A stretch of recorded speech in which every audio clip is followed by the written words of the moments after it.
Per què fer còpies no és el mateix que estar preparat per a un incident real?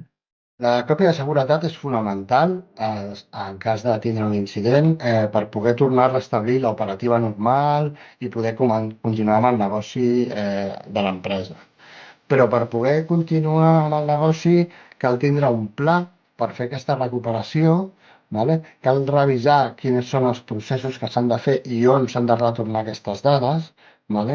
I els exemples més comuns de què pot passar quan tens un incident és que et dones compte que hi ha manca de certa informació a les còpies de seguretat, com poden ser les configuracions dels servidors, o que davant de la fallada d'infraestructura o d'una màquina o de maquinari no tens previst un pla, vale, per restaurar aquesta informació i tornar a continuar treballant al cloud o amb uns equips temporals o d'alguna altra forma.